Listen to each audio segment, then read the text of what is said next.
Jay here for Stretford Paddock. This is Paddock Live, which means that's Joe Smith. Oh, hang on a minute. It's not. No, it's not. It's one of the originals, the OGs of Full-Time Devils, Mr. Gaz Drinkwater. How are you? I'm all good, mate. My ego cannot take these introductions that you give me. It's true though, man. Like, we wouldn't be here if it weren't for you guys. Oh, You were one shut of the founder members of Full-Time Devils. It kept us going. Took the hard knocks on the fan cams away at Huddersfield and Villa. I remember them comments. Liverpool and all them ones, yeah. Getting pelters. You YouTubers, where were you in 75? Wasn't even born, mate, no excuse. Oh, that was my favourite one. That was my favourite one. You weren't there when we won the treble. No, I wasn't. I was 4 years old, mate. I was watching Thomas the Tank shitting myself. Exactly. No excuses. Make sure you're getting involved in the comments and the chat. We've got a load of topics to get through. We're talking about some transfers because don't forget, the transfer window is nearly upon us. So that's when we're going to save our season. Every year it's the same in it. The transfer window, that'll save us. Yeah, all right. Value in the market. There's no value in the market, Jay. So we're getting into that. And also, as the thumbnail suggests, we're going to talk about Jadon Sancho, Mason Greenwood. Mason Greenwood doing bits at Getafe. Some people want him back, some others for obvious reasons. We'll talk a little bit about that because there's been suggestions that maybe the club are looking at bringing him back potentially. We'll have to wait and see. And Jadon Sancho, it sounds like the club are ready to play just hardball and just go, you know what, let's just get rid for almost nothing because we want rid. So we'll get into all that. Make sure though you are getting involved in the chat. That's not even a word. The chat and the comments. Left 6 says, not trying to make amends, at least do charity work for abuse victims. United fans need a reminder. This is bigger than football. Rather be relegated. I think that's a reference to Mason Greenwood. We'll get into all that in a minute. Do keep your comments coming. Obviously, be mindful of what you're saying, especially if you're naming certain people. Right, let's go into the first one. What have we got for us? Oh, is it? This is Gazi's time to shine, right? And okay. Yeah. I need your clothes and your boots because we have a pun. Yeah. Right. So I don't get that one. I'll finish it for you. Right. I don't get it. I need your clothes, your boots, and your motorcycle. I've never seen. Is it Terminator? Oh my God! It's Terminator 2. I've never seen not seen Terminator 2? I've never seen Terminator. I always thought you were plugged Terminator 2. into like the culture. No, you mean sci-fi nerdy crap. Yeah, right. I was trying to be nice to you, but yeah, I don't know why I've never seen it. What, really? It's a bit too old Are school. you Michael Owen? Don't watch films. Don't watch films. And I don't drink tea. Yeah. I've never made a cup of tea in my life. I've seen 5 films in my life. You should see me throw an apple in a bin though. It's unbelievable, the bravery I show. Did you see that thing at the Sports Personality of the Year Awards where they were doing that simmer? Yeah. Mate. I mean, to be fair, it was a bit cringe, but he was like, clueless, wasn't he? And it made me laugh. Alex Scott was giving it all out, like proper getting it ready. He was like, Simsimony, like Dick Van Dyke in there, he's Robbins. What are you, Michael? You're like, he's my age. What are you acting like? You're 84 for? I actually, you know what? Before we get into it, I actually kind of like him, you know. No, I like him because he's a weirdo, isn't he? He is just a total. I don't mean that in a bad way, by the way. Michael Owen's people, if you're watching, he's a total weirdo, and sometimes I kind of like weirdos. I'm fascinated by all how I'll his brain say works. about Michael Owen is tremendous, and if you know, you know. Right, before we get ourselves in any legal trouble, let's talk about Jadon Sancho. Yeah, so Man United's new ruthless contract approach and what it might mean for Jadon Sancho. Manchester United will implement a more ruthless approach to their process over player contracts in a bid to prioritise the right culture over business interest. It's understood this will form part of the directive to strengthen football operations when Ineos's 25% stake in the club is ratified. United will be more willing to terminate contracts if it's for the greater good, and discussions to this effect have taken place over Jadon Sancho. If an exit route does not materialise, United will consider severing ties instead of trying to recoup the £73 million spent, according to Sky Sports. So this is an interesting one, this, isn't it? Because a lot of the common thinking amongst United fans I speak to and we have online and in the chat and amongst ourselves is Sancho is still a saleable asset. He's still a player you think you could get 30, maybe 40 million at a push because of his age, because of his pedigree in terms of what he's done in the past, because of the fact that he's an attacker. Attackers are usually the players that clubs want and will pay a little bit more for. But when you think about the fact he's on about, is it $1 million a month-ish? I don't know. We're maybe anything between, maybe a little bit more. Maybe he's on like 1.2, 1.3 million a month. If that carries on, then, let's say it's another season, another 10 months or 9 months or whatever, then that could be, another 15, 20 million or whatever. Is there a point when you think, you know what, just get him off the books, you're going to save that money, get rid, or are you still going to look at it and go, but he's a player you can get 30, 40 million for? I think with Jadon Sancho in particular, I think they can't be severing ties with Jadon Sancho, right, okay. because you say about the money that you could get from it. Like, people think that, and I used to think this as well, that because of the global powerhouse that Man United is commercially, that we'll have no financial fair play issues. Well, we've already have had one recently. Like, if we can get money off a player, we should get it. And I think we can sell Jadon Sancho for 30 million, 40 million. What I do hope is when there's this new footballing structure, someone like Jadon Sancho won't be on that much money, because a lot of players at Man United, they'll have a good 6 months and we'll smack them down with a massive contract, 100%, loads of money, long extension, and they don't need to be that long. They don't need to be paid that much. No. And hopefully that thing sorts itself out when we've got a more coherent system in place. But Sancho, you can't be severing ties. You can still make money off Jadon Sancho. It's weird because we've got some of the top earners in the Premier League are at United. A lot of them are on because most Premier League, even at the big clubs, players don't get more than 200k a week. No. But at United, that's quite common. I think Sancho's on it. I think Martial's on more than that. More than 200k. I think Rashford's on more than that now. He's got his new deal. I mean, and you look at these players and you think they're not doing much. Have they ever done anything to justify that? And Marcus Rashford, by the way, I'm not having a go at Marcus Rashford here. He's not in great form at the minute. Everyone knows that. Last season he was fantastic, but maybe we should have just waited until this season to offer him a new contract. You know what I mean? Let's let the form run a bit longer. You know what I mean? Remember Michu at Swansea? Yeah. Imagine if he did that at United one season. Do you remember, he'd be on £1 million a week the next season, and he did sod all. Sometimes players do this. You remember who was the player who was at Newcastle? Papa Cisse. Yes. Yeah. Now listen, I'm not saying Marcus Rashford's the same as Papa Cisse. No. I think he's a better player, but I understand your point is that he had a bad season, didn't he? And then he had an amazing season. Now he has had good season in the past. He's hit 20 plus goals. But as soon as he had this amazing season, we gave him a really big contract. And it looks like at the moment that's kind of backfired because he's having one of his worst seasons ever. And this is on the back of him signing this new deal. And now people are going, well, it's because he signed a new deal and he's given up. I don't believe he has given up. No, but you do wonder what is going on in his head when he's on massive money and it's just not happening for him. I don't think they will get cut ties. I just think every week that goes by, his value is decreasing in the world of football. Because you saw with De Gea. De Gea, this amazing goalkeeper for so many years at United, had some seasons where he wasn't great. People start questioning him. And then when he leaves United, because he's on big money as well, and he probably wants that similar money, no one actually comes in for him. And I think United might end up in a situation where they go, right, here's Jadon Sancho, and everyone's like, do I want to take a punt on a kid who spent a year training with the children? And he won't want a pay cut. No. Or do I want to go out and get a hungry young player who is more likely to be in on time every week, gets me 10 to 15 goals and assists, where he turns up once every 3 weeks and gets me hardly any. Say something controversial about Jadon Sancho. Go on, I'm all ears.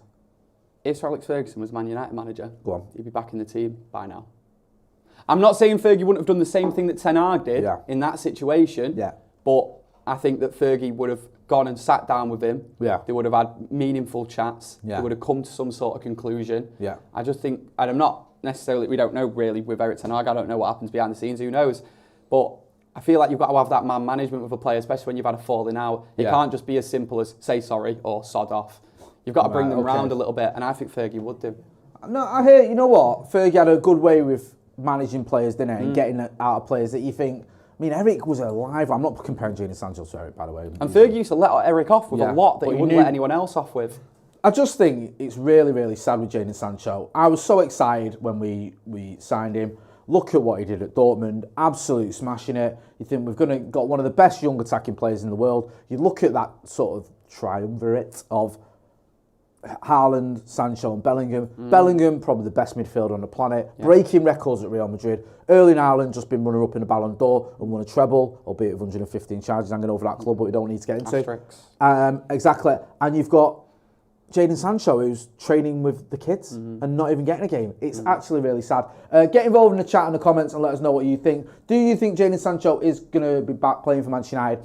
Do you think he's waiting out for a new manager? Because there's rumours he's doing that. Do you think United should just let him go? Let us know what you think. I've just put a link in the chat as well for our Dublin live event. Me, Howson, McCullough, Joe and Wes Brown are going to be in Dublin on the 28th of December. A live Q&A, chat, podcast, all that jazz. Meeting you guys. We did it last year. It was phenomenal. There's some tickets still available. There's a link in the chat and in the description. Click on that link. If you can get us to Dublin or if you're already there, come and join us. Let's move on.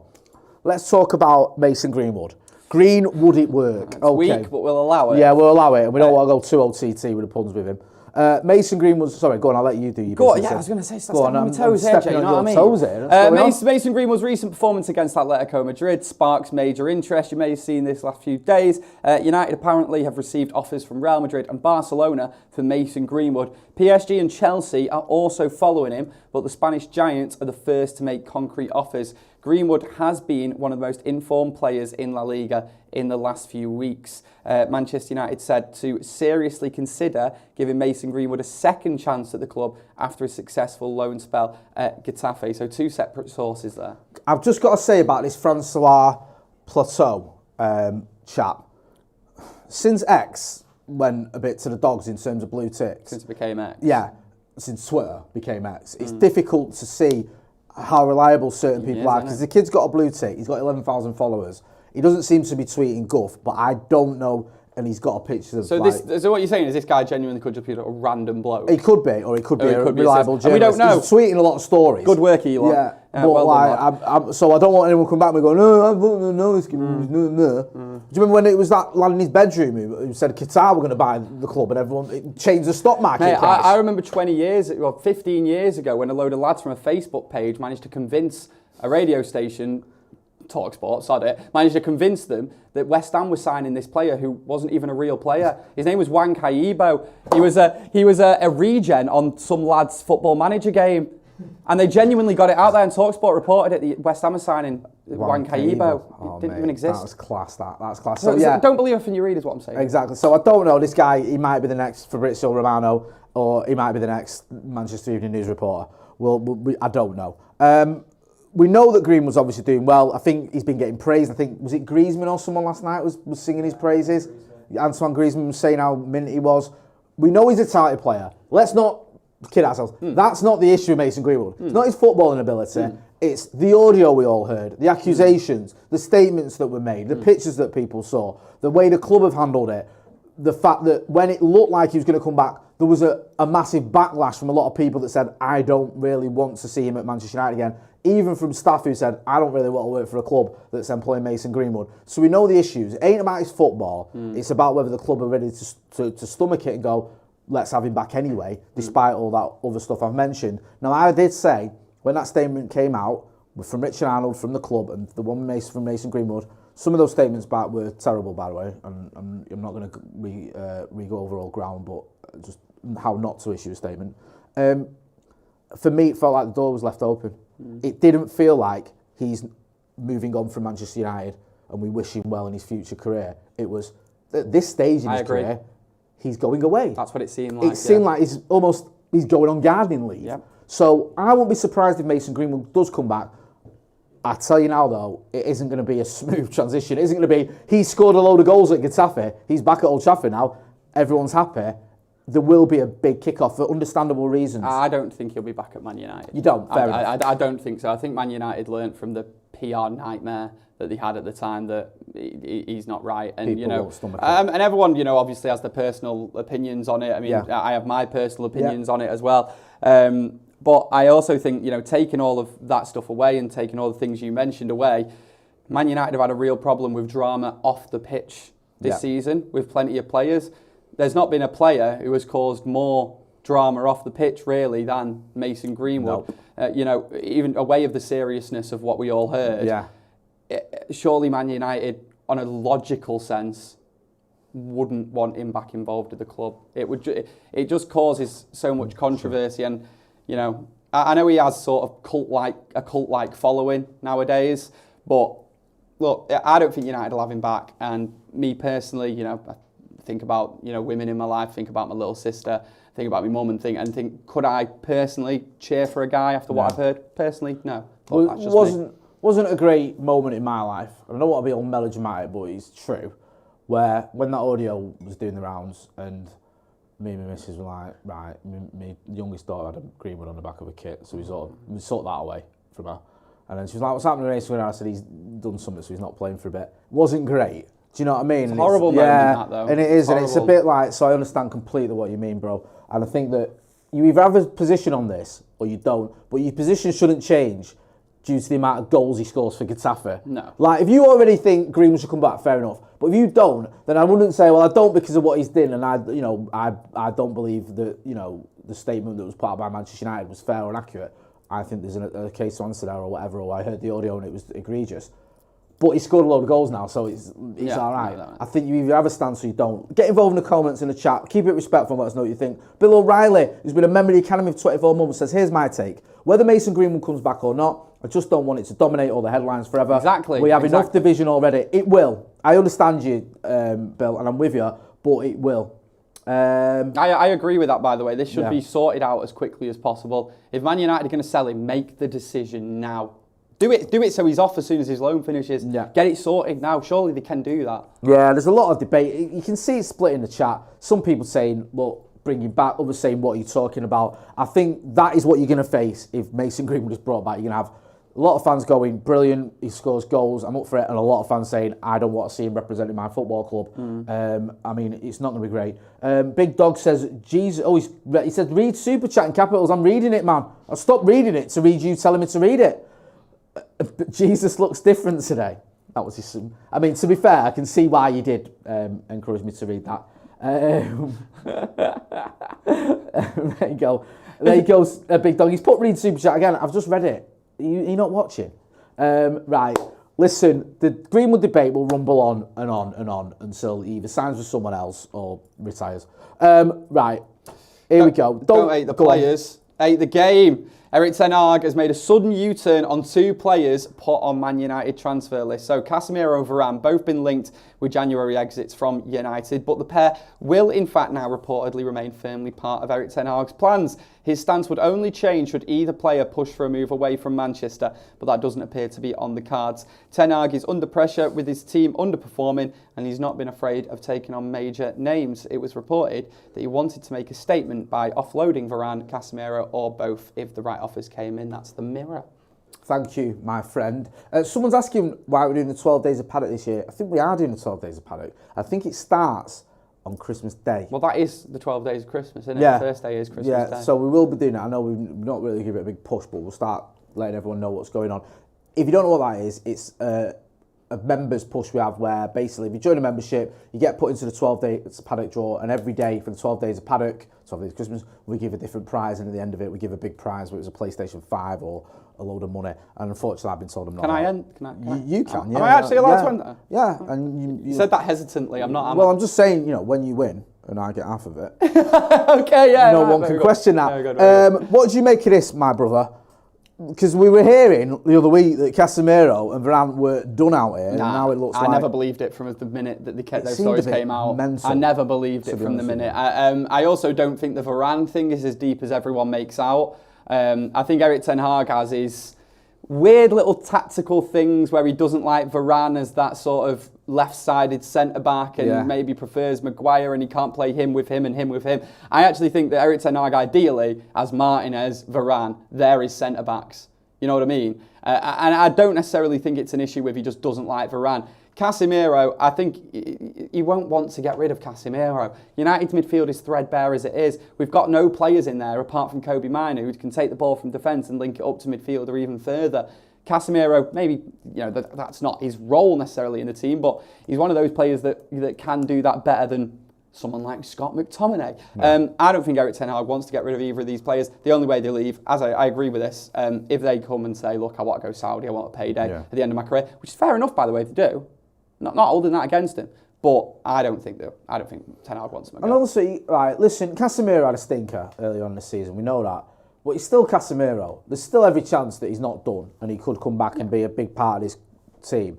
Varan, we saw it at Anfield, played very well. A very, very talented defender. The issue is his injuries. The problem we've got right now is Manchester United can't be affording to lose players that would play. If they're fit, they'd probably start for United. They would. Yeah. So can we afford to lose them? No. Not right now. Maybe in the summer you can sort of reassess and go, right, sell them, bring this guy in, whatever. You ain't going to get rid of these two in January, especially, and bring in someone of equal quality. You might decide for the rest of the season they're not going to start every game or whatever. There might be tactical changes, like you said, but I think it hurts you letting them go. When I'm talking about Ten Hag's tactical reasons there, by the way, I don't get it. No, I don't get it. You are right, because he does. It must be tactical. It is a tactical decision, and we know it is. Something's going on in there that I don't get. It's one of those where, like, you know, like Louis van Gaal used to do it. He used to see things that no one else could see. Yeah.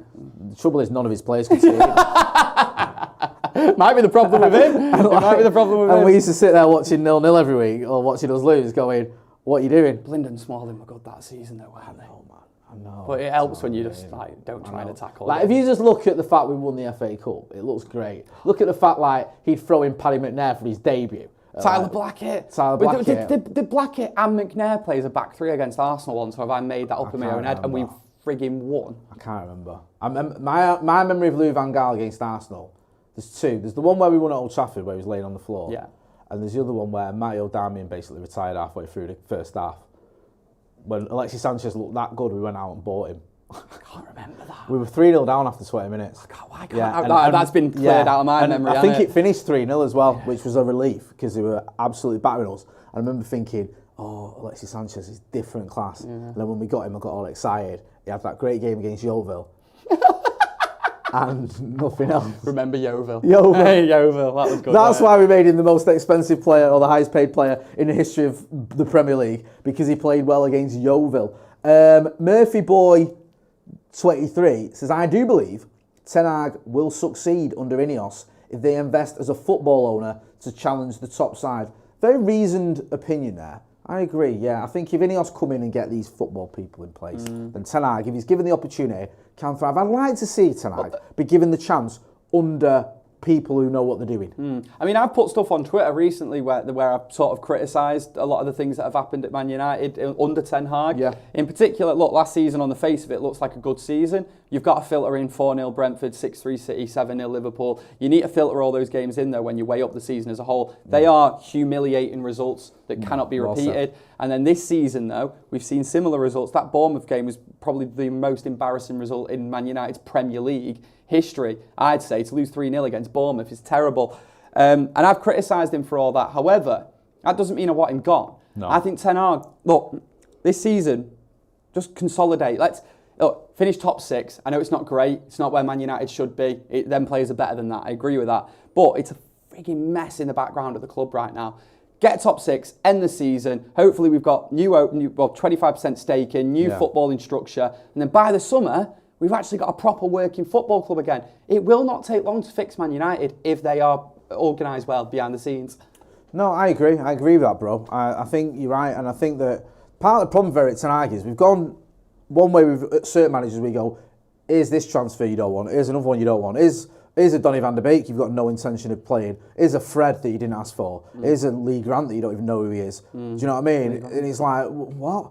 And then we've gone with Ten Hag the other way and going, who do you want? Yeah? What? Anthony? Yeah. Oh, he's going to be 100 million. Well, you can have him anyway. Yeah, sure. What's that? Yeah, you want Martinez? Yeah, you can have him. Martinez is great, by the way. I'm not saying. Mason Mount, yeah, we'll get him. Like, just no restraint. Mason Mount, why do you want him? Oh, he played for Vitesse for 6 months, right? Sorry. Oh, yeah. Well, get him then. Yeah, well, he's out of contract in 8 months, and he I don't even know if he's fully fit. Get him anyway. All right, sound. Yeah, have him. It's only 65 million. Why not? And I think it's got a bit like too silly. And this guy is reverting to what he knows, people he's seen play in the Dutch league. It isn't quite working in terms of transfers. I think it's safe to say that. And also, it's not a good sort of way of operating. It's just to let the manager buy loads of players that he saw play in Holland. You need a little bit more than that. You need a scouting department and go, here's a player that fits your style of football, or here's a list of players that fit your style of football that are good enough and ready enough to play for Manchester United in the Premier League. Which ones you want? That is kind of what City and Liverpool do, and it works very well, pains me to say. So yeah, I hope he gets a chance to work under proper football people and gets reined in a bit. Right, here we go. Read this one out. I am rubbish. Yeah, I'm rubbish. I'm rubbish. No, right, that is your worst whatever. Right, no, it's not your best one. And the fact you're having to shout out to explain it to two people who are of average intelligence Speak to yourself. Well, between us both, we've got the brains of one semi-intelligent person. Says it all. It's rubbish. It's Amrabish, yeah, you're right. Well, apparently, Yeah. Man United have already made a decision on signing Amrabat permanently. They will reportedly snub the chance to make his loan from Fiorentina permanent next summer. It's been reported that United are unlikely to make his loan permanent, with Ten Hag already planning for when the player departs at the end of the season. It is said that while it is agreed that Amrabat is a good squad player, he is unlikely to adapt to the rigours and tempo of England's top flight. This decision not only stems from Amrabat's inconsistent form, but also the emergence of Kobe Mainu, who is impressed since returning from injury. That's according to the Metro. I don't know about this one. I think it's a little bit premature. And also, he's going to have some explaining to do when he goes back to Fiorentina. I mean, he proper burned down the village on the way out, didn't he? He was like, literally down, I'm not playing. I'm not. Did he? I don't know. I didn't know this. Mate, he he basically put a United kit on, right, and told the manager to fuck off. And then the manager was like, right, he didn't play for like the last 2 months he was there. I didn't know He was that. training on his own. He wasn't even training. He was like Jadon Sancho 2.0 because he was like, I am going to United and you're not stopping me. And then United were like, we ain't got any money for you. And then Fiorentina were like, look, he's done that much drama, you can just have him on loan, just get him out the door. And now he's got to go back. So you can imagine him in the summer. Hey lads, you alright? Back at Fiorentina. Hey? Missed you lot. Hey? Remember that joke I played on you all where I stopped training and said I didn't want to play anymore? Hey? I had you all going, didn't I? Hey? Go on, give us a kick. I love Fiorentina. Yeah, you make really nice kits. Yeah. Apart from that one, that time. Like, talk about that one. It's going to be horrible for him if he has to go back to Fiorentina, but I don't think he will have to. I think this is a little bit jumping the gun. We've seen signs from Sofian Amrabat. He can be a player. It's not been great, but I'm sorry, it is far too early to say now. Yeah. Like, coming into, right, for starters, he's come from a mid-table Italian club. We've seen Ashley Young, Alexis Sanchez, Chris Smalling go over to Italy and look like the best players you've ever seen in your life.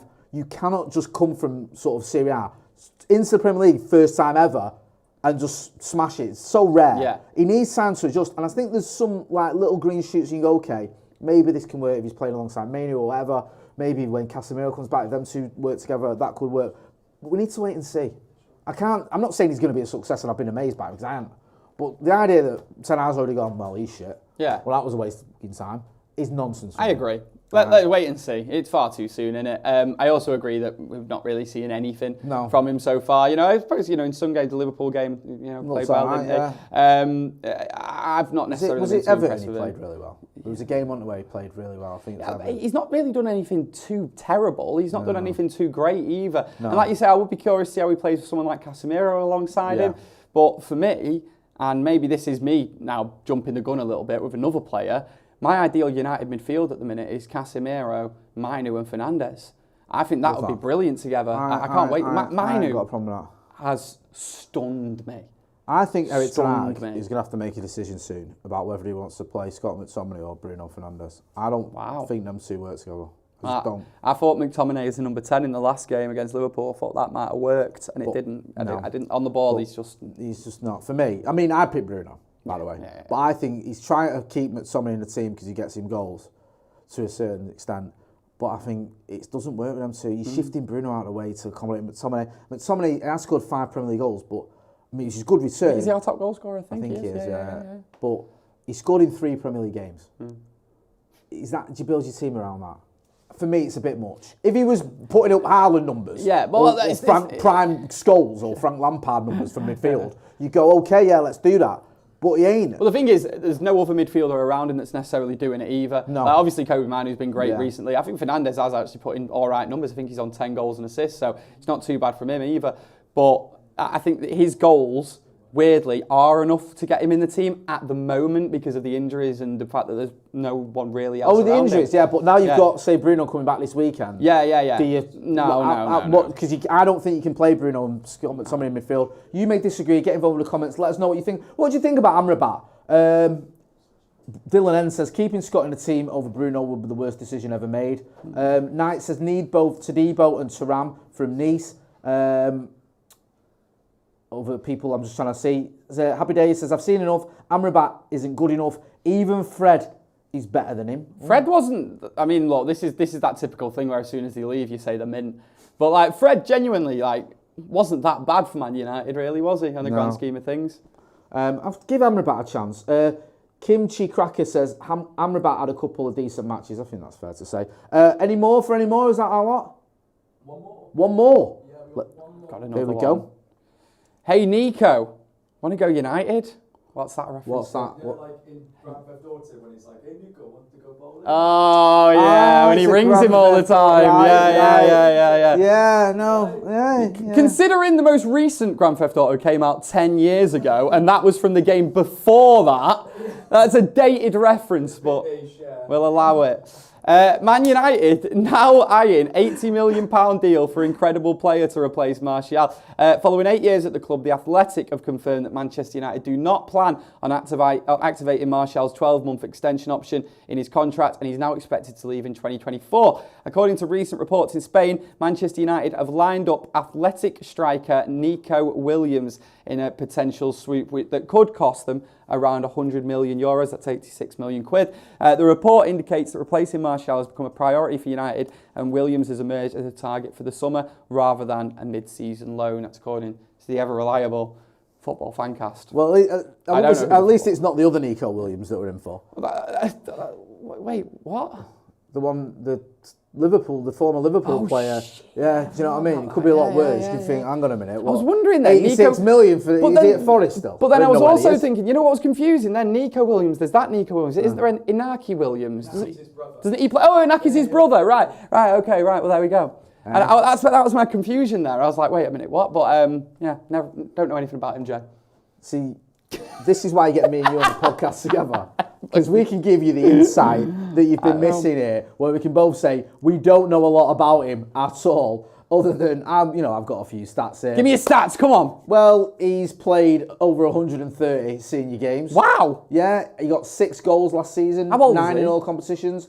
He is 21 years old. Okay, right. That's a lot of games for a 21-year-old. Yeah. So listen, he's doing bits. He's broken into the Spanish team as well. He's had 11 caps for Spain. Decent, return. I don't know. The only thing that worries me is this 86 million quid. We need to stop buying players for massive amounts of money, because if we got him for 40 million and he came in and in his first season he got you 5 goals and 8 assists, people would go, not bad. 21 years old or 22, whatever. 13, 14 goal involvements for 40 million. First season in the Premier League, decent. Let's see him kick on. And he'd probably feel like, yeah, I'm finding my feet. If he come in for 86 million, you go, 86 million quid, he's got you fucking, 13 goal involvements, waste of money, terrible. He'd probably feel it as well, because the pressing everyone on his case, and he just wouldn't happen for him. This is what we've seen with Anthony. Anthony came in last season, got similar numbers to what I've just mentioned. Had he been 40 million, everyone goes, all right, decent. Because he's 100 million euros going up to that, people go, what? I think really? Højlund's probably an even better example, though, isn't it? Spot on. And the thing is with Højlund as well is I as a United fan, can take that money out of my brain, and I don't think of Højlund as this 70-odd million pound player. No. I just think of him as an exciting young player. And I don't know whether it's going on with him. Maybe that's why he struggled in front of goal in the league in particular. I mean, that chance against Liverpool, I wake up in the night thinking about it now. Mate, I feel like if he was more would have built him confident, a he'd bag statue if that. he'd have converted that. Honestly, Højlund is going to come good at Man United. I believe that. I've never been... Well, I've been as sure about other players in the past, Yeah. one of them being Anthony Martial. But Højlund, I think he is going to be brilliant at Man United. I have seen enough from him to suggest he's the real deal. He's going to start sticking him away soon. I think you're right. I think he's a very talented young lad. My worry is we're wrecking him. Nah. That's my worry. Nah.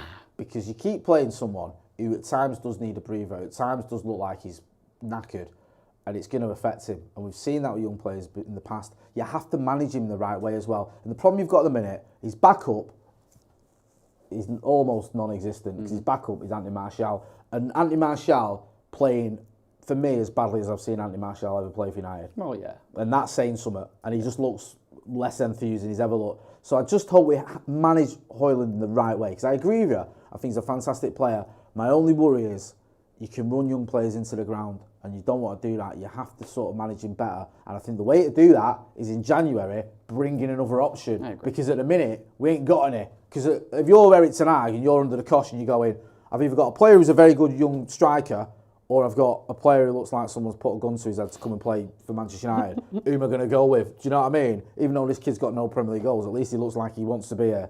So it's a bit of a bad situation, and I think the one way we can sort of help ourselves out of it is to bring a striker in just to alleviate the pressure. We'll see what happens with Nico Williams, whether he comes in the summer or whenever. 86 million though, seems a lot. Seems quite excessive. Despite all that chat about all those different stories there, Man United are not going to sign anyone in January.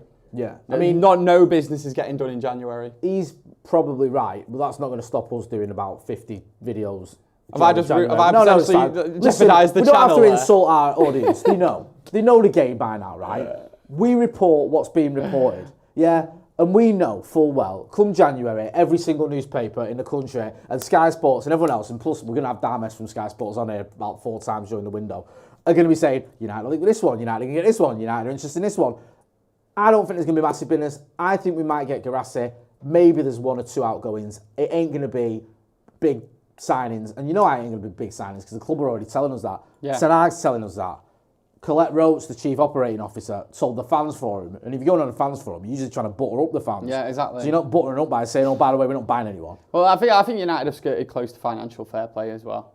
I don't think they can afford to. And you know my motto with financial fair play. If you break the rules, you should be severely punished to the full letter of the law. I think 1 charge, 10-point deduction. Yes, so I think that's reasonable. If, for example, you had 115 charges, that would be a lot of points. That's, according to my maths, that's 2,912 points. I think you might have been I think you've gone a bit too high, but I only got I rounded up.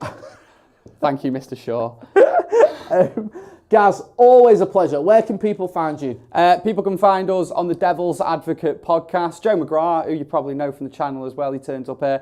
Me and him do a Man United podcast. You can get it on BBC Sounds or wherever you get your podcast. I'm also on BBC Radio Manchester. I do a show called Total Sport. It's a phone-in show. We're on 6 p.m. every single weekday. And if you're ever driving about in Manchester, stick Radio Manchester on when United are playing and you might hear me commentating. So get on that. You're smashing it, mate. It's good to see, man. Keep up the good work. We'll be in Dublin, as I said. Thanks to everyone who got involved in the chat. See a lot of the usual suspects in there. Sorry I didn't have time to go through all your chats, but I do appreciate your support. I'll be outside Old Trafford in the morning. We'll be in Dublin on the 28th with Wes Brown. With Wes Brown. There's a link in the chat there, so get over there if you can do. Gaz. Pleasure, mate. A pleasure as always. Don't forget to hit like, share and subscribe. That's been Gaz Drinkwater. I've been Jay Motti. This has been Paddock Live. Thanks for watching.